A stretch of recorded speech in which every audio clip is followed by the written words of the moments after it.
Hey guys, I'm Tim. I'm Bob. I'm Spencer. I'm Mike. And this is the Board Game Rundown. And today we're going to do a preview of Dealers in Hope from APE Games. This is a deck building war game designed by Kevin Nunn. And this is, well, how many players, Mike? You were looking. No? 3 to 5. 3 to 5. 3 to 5.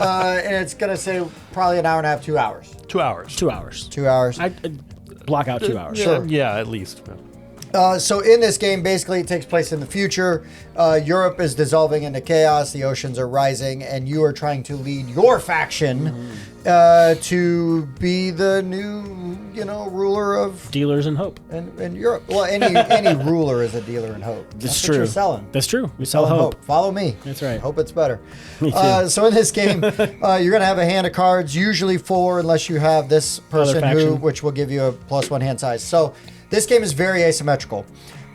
Each leader that you play as is going to have different. They're going to have like an ongoing special ability. Yep. They're going to have different in-game scoring abilities.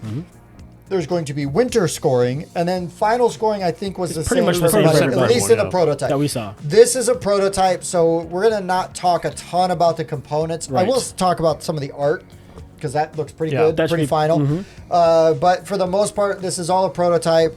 And so we're just kind of using some of the limited pieces that we've got. Totally fine. We were able to play and experience the game, I believe, as it is intended to Yep. be seen.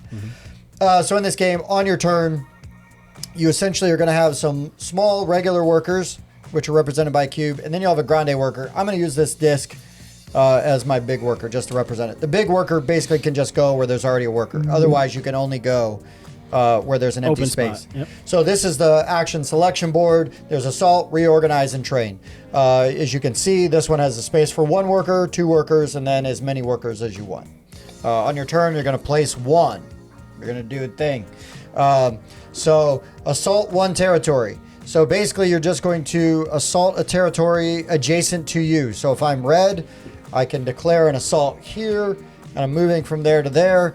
Now I am going to have to battle there. How do you do that? Good question. Glad I asked. All right, so there's 2 defense indicators there. There's sort of a native defense and a national defense. I forget what the terminology is now. I had forgot it as well. I had it down yesterday. So there's 2 defense. In the little circle, only applies if it is a neutral Unoccupied, territory. yep.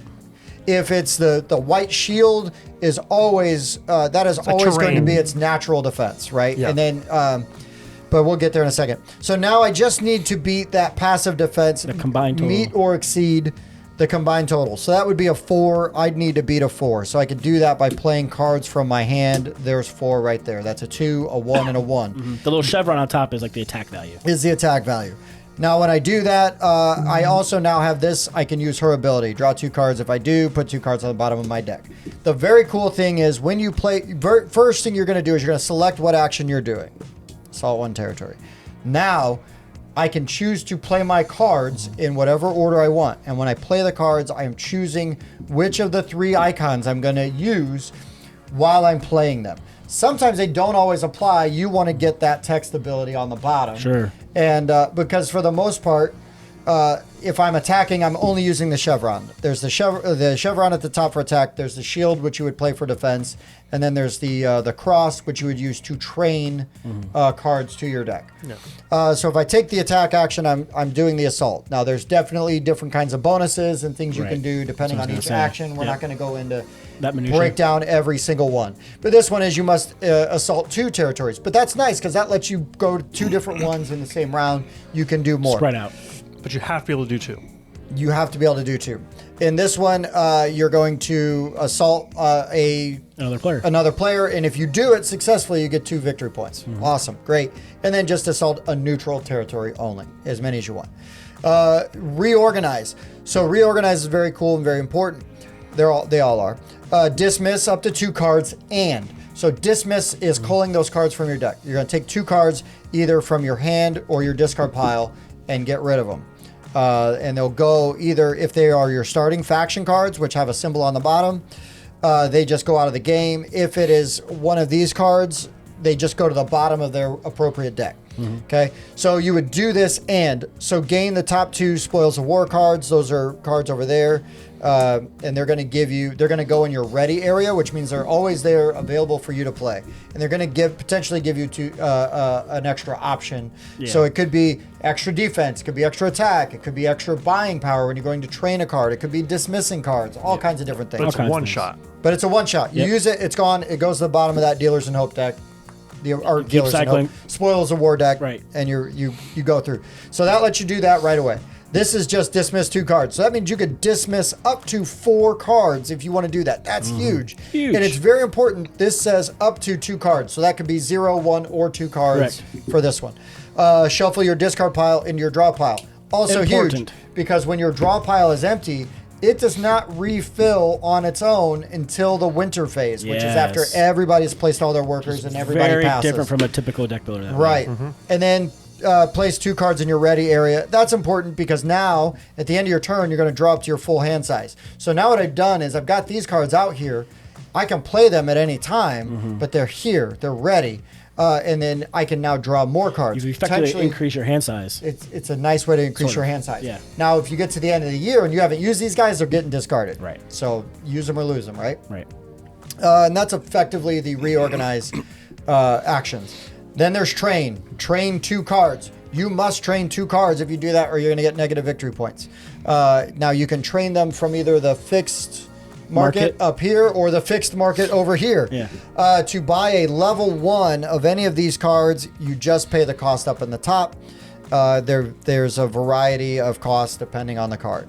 Now that card's going to go to your discard pile. They're going to give you different stat bumps depending on those cards, right? Some are better at combat, some are better at training, some will give you abilities where if you're fighting over water, right? You get a boost. Things like that, boosts.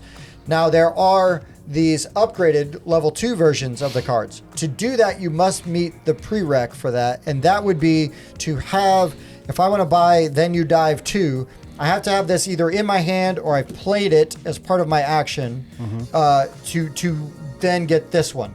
There is an action where you can train a card using your discard pile as a prereq. So if this was in my discard pile and I did the train action, I could go to that train action and then get it and bring it to my hand. Right. Another way you can train a better version of a card, which is awesome, is if you have the second prereq or the second card level of the card. Number 2, yep. You can train a version of the mastery of it. Yes. So because I have this one in front of me, let's pretend like I did Police Force. I'm going to just put a marker on there to indicate that I've trained the mastery.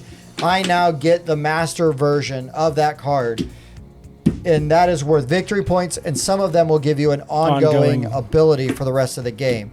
And like my general, my leader I gain a VP every time I train a master. You're also going to score victory points. We just said that at the end of the game for all your masters. Yep. So this is train 2 cards, train 3 or 4 cards, train 1 using the guy from your discard. Awesome. And you can always train 1 card. Masses are always 0. They stink because they only give you 1 attribute, 1 bonus for 1 thing. That's it. That's it. They're weak, but they're useful because if you don't want to take negatives, you can always take them. They're going to clog up your deck, but they're not that hard to get rid of. Right. Hence the dismiss.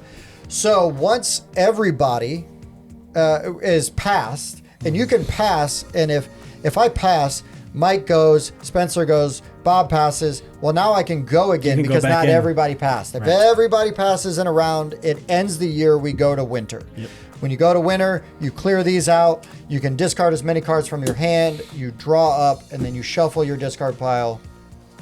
Put it on the bottom of your deck. Well, you put them on the bottom of your deck, then you draw up. Yep. Now you're set up for your next year. You draw to your hand size, and then once everybody's done that, you go to the next year. Once everybody's been first player once, we then go to the late era of the game, and the actions change slightly.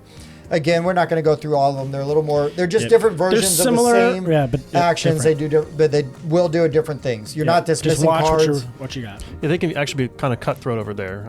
It's really nice. It's more combat heavy. Yeah, it complements the end of the game. Yep. Yes, I felt like it did. fits. I felt like it did. Yeah, the first side's got, invade more neutral territories. And then that is literally gone off the assault because by the middle of the game, the neutral territory should be basically gone.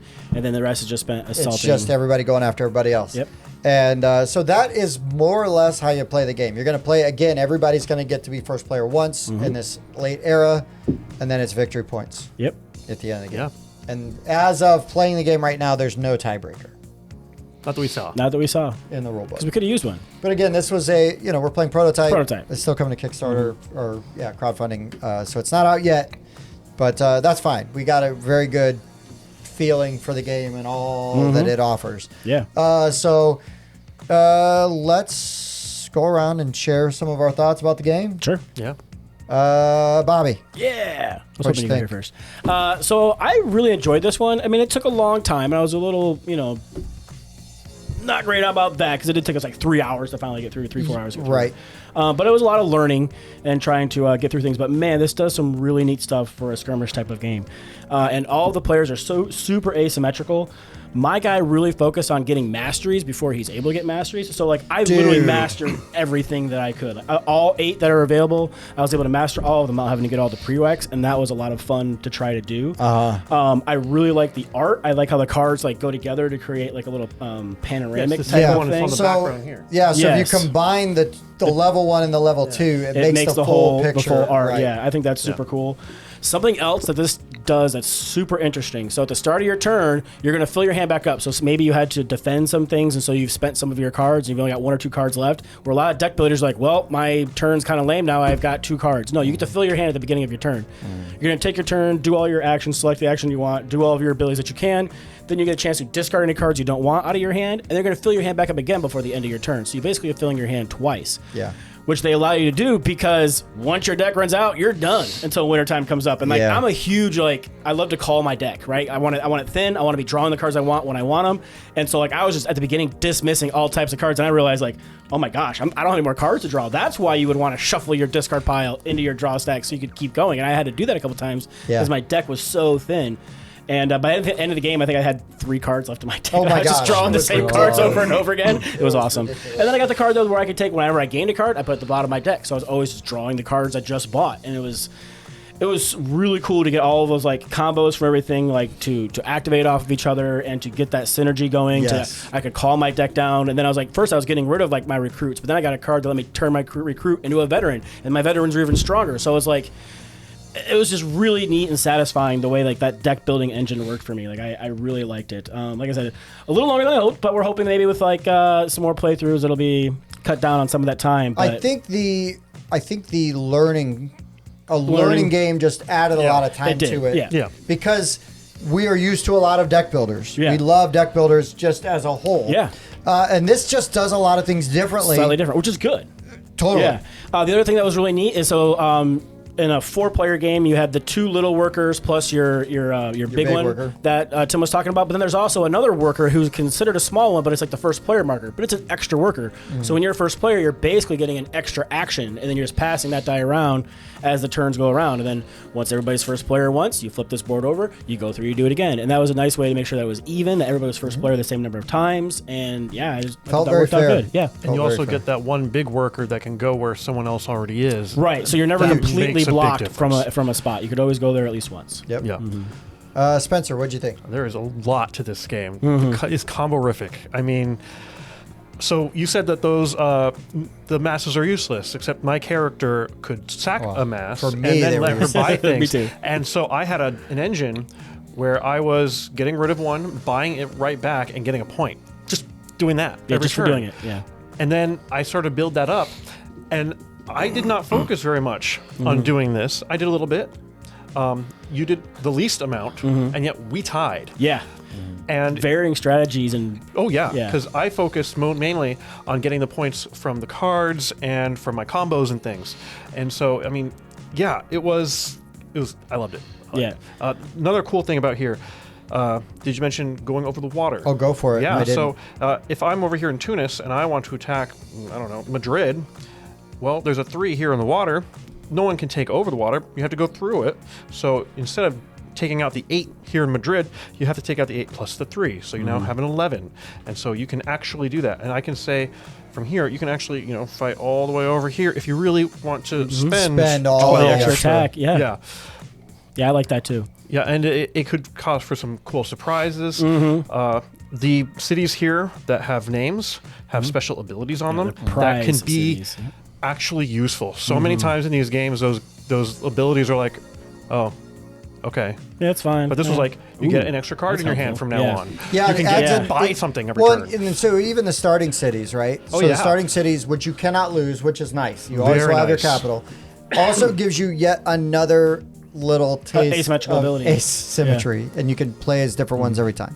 Please go on, Spencer. I'm sorry. Oh yeah, but my starting city, Madrid, allowed me to go through the water, and if I did, I got 3 extra attacks. So I'm like, going through this whole thing was free. I could attack anyone around here, and this one just cost 1 to attack anyone around here. So it was fascinating to watch Moscow just take over, and yet at the end of the game, we're like, I don't know who's ahead. Yeah, it was super close. It was literally 85, 85, 83, 82. It was so close. And we all had completely different types of strategies. Completely different strategies. Which I'll let Mike talk about his strategy when he gets there. Yeah, my strategy was mostly doing combos, and man, I had a lot of little combos going on. And in the end, you guys stole them from me. But then you have all those choices to make. Am I going to keep buying these things, or am I going to use them to do something else? And so, I would love to play this game again. Yeah. Mike. Yeah, it's a really interesting mix of action selection, territory control, and deck building in a way that I really haven't quite seen before. I like how different the asymmetry feels, because while Bob is culling cards out and has this super lean deck, I had this starting faction and everybody thought this was super overpowered because I used it as many times as I could early, but later in the game I couldn't use it at all. And that is, any neutral territory adjacent to where I'm currently located, I could just absorb. So say, for example, 3 here, instead of having the 3 attack necessary to take over that territory, I could just absorb 3 masses cards and then take that over. Now that seems overpowered because I'm getting a neutral territory without having to play all these cards, except I'm loading up my deck with the worst cards in the game. And so it's a balance. Midway through the game, I've got a trash deck, but I have the most territory controlled. I had 13 territories controlled. And so instead of attacking other players, I tried that and I failed multiple times because while a lot of guys had some really strong cards in here, I just had too many weak cards in my deck to successfully train better cards. So I just focused on expanding out into neutral territories as fast as I could because I knew as soon as I had to start fighting other players, my deck was going to be too weak to even be able to successfully do it. So I was trying to dismiss a bunch of cards out of my deck to lean it down a bit so I could draw some of those better cards. Plus the simple fact that that same faction, I got 2 points every time I gained 2 cards into my deck. Oh my God, I know. And so at the beginning of the game, it's all right, I'll take my 2 points. All right, I'll take my 2 points because I was like, spread out, take 3 cards, take my 2 points. Assault this territory, take my 3 cards, take my 2 points. I've got a pretty big lead early, but in the end game, I'm getting torched because I just did not have a very good deck. I am loaded down with these migrating masses. And yet it was still a 3-point game. I'm trying to dismiss them, and because my attacks were so futile, I said, you know what? I'll take the 2 guaranteed VP on the board. And it's not pretty good. Very fulfilling strategy, but I lost by 3 with a terrible loaded deck just because I controlled 13 territories at the end of the game. That was the most. So I got the most out of that ability. Are you at 15? Do you have 15? 16. Jeez. Yeah, I because went- at the end, Yeah, I went military heavy. I tried to attack Tim twice and I lost because he had a heavy military deck, and I'm loaded with a bunch of useless migrants. but your ability, Wow. his ability, Wow. Mike's opinions do not reflect the opinions of the board game right now. his ability was actually hindering my ability. You may not have realized Migrating it. masses is what the cards are called, and they're pretty useless. migrating. Well, so are the There's horrified. migrating, There's or frightened and masses. angry. There's angry masses. So Yeah. he's got all of them, and I need them, and I'm like, there aren't any left. So what am I I'm going to do? calling to get him back in there so that I could gain him to Yes. spread out again. Yeah, and once this flips, at the beginning, like I said, there's that, you could dismiss 4 of them and get rid of them, but once this flips, there's not a mass, There's- get rid of a bunch of cards, and so There's that's why you end no up getting stuck. dismissing anywhere. Yeah. Yeah. You can't call got to have already gotten dismiss a something to do. card Yeah, you have to to do it train the Yeah, next card. you need Correct. some of the other. Yep, you need discard some of to the train. other Having not specialized looked cards. at the other side of that, I lost true. the ability to make my deck any better on Yeah. the second half of the game. It's true, we didn't look ahead. But the faction abilities, the faction synergies feel really good, and you can see where they're focused on specific things. Like the police force very clearly is based on defense. You can dismiss one of your masses cards to gain a recruit, but then if you get the better version of it, you can dismiss the recruit, and then you get a veteran, and Or they're the best or for a tutor. attacking and defensing. Or a tutor, So yeah. you can kind of pick your strategy. Do I want to be able to recruit more cards easier, or do I want to defend and assault better? And so I like how these all have their own sort of theme if you've got both cards. And if someone gets the 2 cards and then gets the mastery, everyone else is going to go, they just got 8 points. Yeah. Yeah. I need to do that. Depending on the thing, yeah. Depending on what they're not all worth 8 points, but that one was. Little bummed you didn't play with that one last game. We wouldn't need a tiebreaker. No doubt. Yeah, this game does it in its current form, and with learning, it did run long. But it's funny because recently covered another game that is a little bit longer. I was so engaged with this game and having a really good time. The length didn't bother me because I feel like the combos, everybody's pulling off big combos on their turns. Some turns are more fulfilling than others. Yes, Mike was towards the end of the game just taking those victory points because he knows, well, there's not a ton else I can do. Other than that, there would have been some ways you could have called your deck, but I wasn't paying enough attention to point it out to you at the time.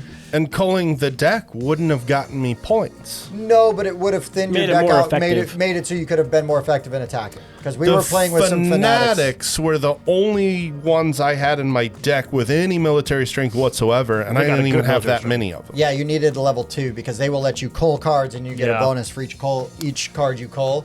You could have dominated pulling that off. Gosh, I that's lost by terrible. 3, and I didn't have a single level 2 card in my deck. Yeah. Yeah. So, I mean, that's legit. I'm just saying. Yeah. Just saying it's legit. Different With a strategies are horrible viable. deck. Yeah. Full of useless cards. And it was still very tight till the very end. Yeah, it was crazy. And I made this, I was definitely by far in last place, made this huge push on the last few rounds by just taking over territories. And it was a little bit of, there's a little bit of luck because you're hoping that the cards in my hand are going to beat the cards in Spencer's hand. But then also it's like, oh, Spencer just got attacked. He doesn't have much to defend with. Well, here we go. Yep. Here we go. There was a time where I got attacked and I didn't want to blow all my cards because it's like, well, I don't want to get attacked again. You know what I mean? Yeah. And not be able to defend. I would rather cede that territory to that combat, play enough to make them earn it, Sure. but still have keep my good combat back. Because combat, we didn't really go into it, but combat is basically like the attacker plays their cards. They have to be enough to meet or exceed the Defense. passive defense. Then the defender gets to play their cards, and then the attacker gets one last chance to try to beat that number. And that's it. And that's it. Yep. So combat is relatively quick. Right. It keeps it from dragging out, which is good. Yeah, because you can move. Well, I play this. No, well, I'm going to play this. Yeah. It's like no, just one go back and forth then. right. So I really appreciated that. I thought the deck building aspect of this was really neat. I feel like it presents a lot of really tough decisions because, well, do I go for this? Do I go with this? Do I specialize? Do I get a lot of different ones? And for me, it kind of in a good way, create a lot of tough choices to make. And the timing of when you take your actions, and it is nice. You've always got your big workers, so you can take what you don't have to always worry about them filling up. But there were times where it's like, well, I need to be really attack heavy. I'm going to just start taking that one early. and then I have that flexibility with the big to then, well, I better train, or I better get some VP or reshuffle, shuffle, whatever. So I really like this action selection board too. because it makes all the decisions really interesting. I loved the asymmetry. It's so much fun when you're playing a game with asymmetrical player powers and you're like, no, you can't do that. And you're like, oh yeah, I can. I got this. Yeah, you can't do that like that. No, I can. And then on your turn, they're like, you can't do that. And we're like, oh yeah, I can. You forgot to look at this. Yeah. I thought that was really cool. I liked how all the different leaders have a little bit of different scoring. Not so outrageous that you're like, how are you even scoring points for that? Like, oh, okay, I get it. We've all got different ways to score. I thought that was really interesting. You use 8 of these card sets at a time. I believe there's 12 total, at least in the prototype.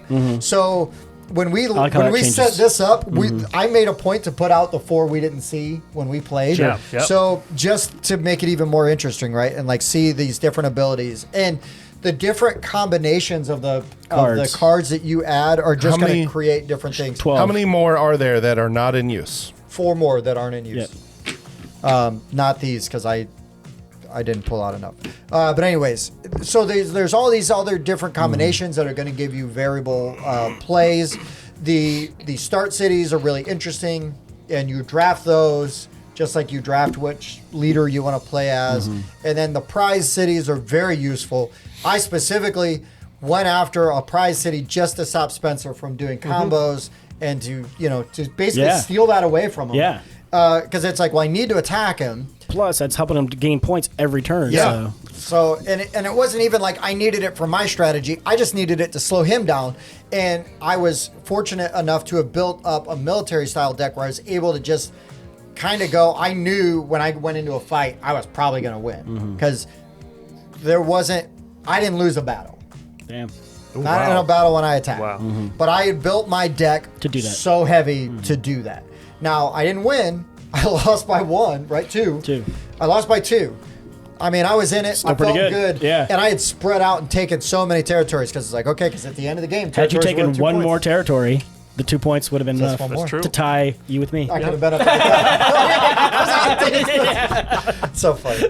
But no, this was super fun. I found this strategy is very interesting. This game does run a little long, and you're going to need to have a little patience when you see the combos. But the combos are fun. Yeah, the so combos good. are very cool when you can pull this stuff off. We were all just like watching Mike absorb all these territories. And again, also the way his leader works thematically made sense. Super fun. Really appreciated that. Didn't feel pasted on, right? Like the theme didn't feel pasted on. The theme really felt there. I wish we were scoring this because I really liked it. I liked to.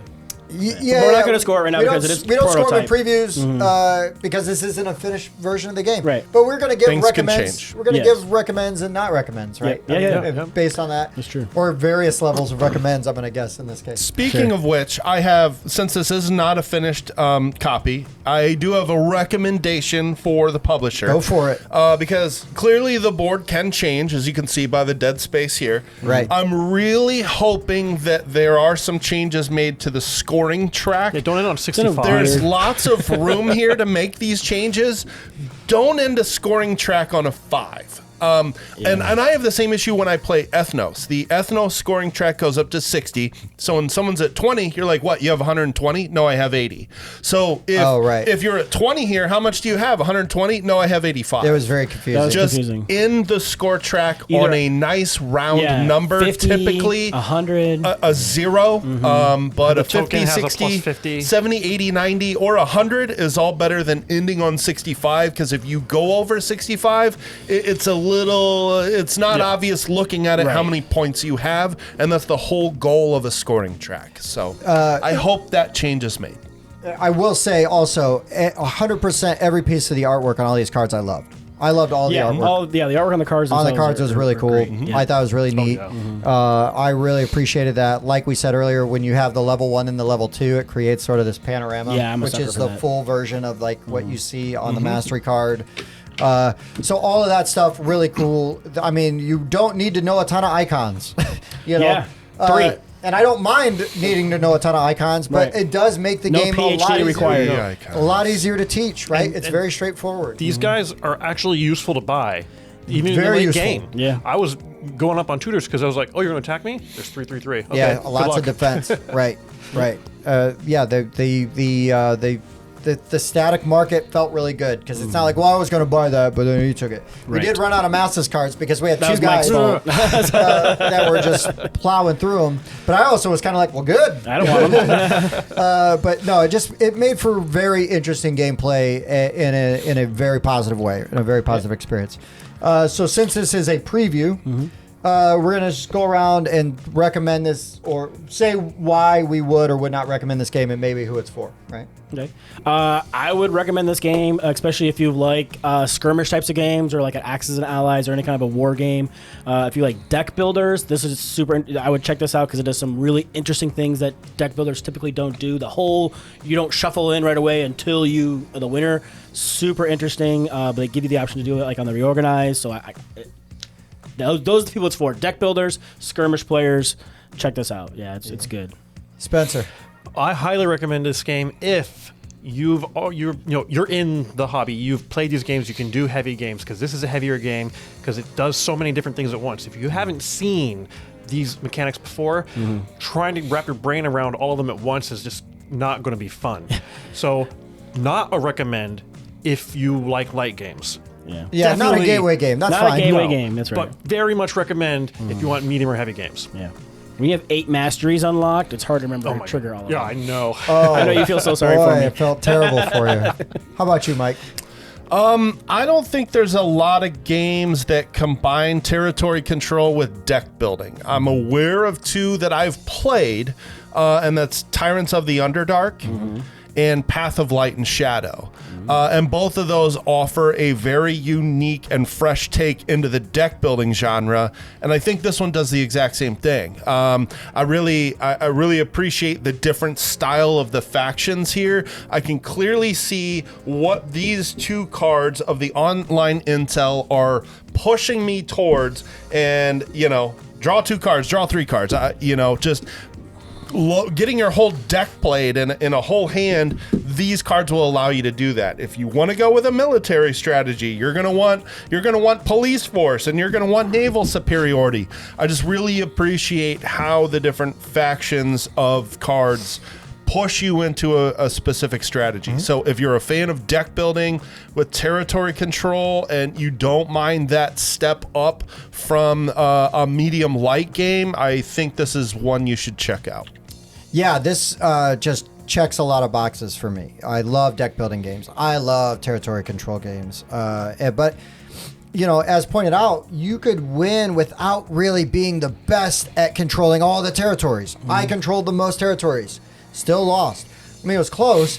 You could master you get all the masteries. Still didn't win you the game. It tied me for Got winning. you close. Spencer had just these combos set up to just generate points. Didn't win the game, but almost tied. I would like to say I think a good tiebreaker would be the most masteries. I think a good tiebreaker is the person who controlled the most territories. So the 2 winners eliminate the people each other? tied. Eliminate each other? Then the next This person down? is the winner. That's a weird tiebreaker. No, I think it's perfect just tiebreaker. whoever had the most cards in general. So, that was me. We've all got valid points. But no, there was really cool to see all these different ways that looked very viable for strategies. Mike's bloated deck. I mean, seriously, if he had won even one of the battles that he had attempted to win, could have swung It would have the flipped the game. I was I lost by 3. Extremely amazed by how close this It's a game turned out. 4-point flip. Yeah, you know what I mean? So I just thought that was really cool. For me, that's a really good sign. I was able to do a bunch of different things and try out a bunch of different things and still be really competitive. Because when I play a game, especially for the first time, I like to try everything. And there's some games you will, especially like once you start to get past that light medium, you can't do everything. You're going to get punished for it. You're going to get left behind because you're not specializing. That's not always fun for me, especially on like a first play. Like I want to try a lot of stuff and see things. Now it's different if you know going in, hey, it's specialized. But we didn't know that going in, and you didn't have to going in. I was able to start doing a couple different things, feeling some stuff out, and then I decided military conquering territories is going to be the best chance I have to win this game, and it was. It just came down to a couple points. Literally one territory shy. couple points at the end of the game. So really fun, very satisfying. I really appreciated this and thought it was really, really good. I can't wait to see the finished copy. Yeah, I'm excited and to whatever see it. else they add, or I'm interested to see the changes. But for a prototype, this was very solid. I could play this prototype, and have a great time with it. Yep. Just wish I could have given my migrating masses a gun and a helmet. I would have been set. Yeah, you need to turn them into recruits. Yeah. There are cars There's ways to do that. Yep. There are. That's so good. So good. All right, guys. Anything else you want to add before we Don't think so. sign off? Okay, so this has been Dealers in Hope. If you found this video useful, please consider liking, subscribing, do all those things. Comment. Let us know if this sounds good to you. Are there other deck builder territory control games that you like or that this reminds you of? If you have any questions, let us know. We can probably answer them for you. We'll do our best to answer. Absolutely. Or we'll put you in touch with those who can. Or if there's other deck builders that do something similar that I missed. Yeah. I thought of the two I And you played. said Tyrants of Underdark, and that is a game I love. And this, I didn't even think about that. I really, this really, now that I think about it, it's like, oh yeah. And maybe why I also really like this one quite a bit. For sure. We also do have a Patreon if you want to support the show financially and help us keep creating these fun videos. But if not, that's also fine. Just your interaction is great for us. We do appreciate that. So, thumbs up, subscribe, all those things. Mike and I do a live stream every Wednesday. We have guests on. We do top 10s, top 5s. We play games at the end. We interact with everybody that watches. We really do. That's what fuels the show, and it's super fun. And so all those things, we really do appreciate it. So for the Board Game Rundown, I've been Tim. Bob. Spencer. Mike. And we're all dealers in hope.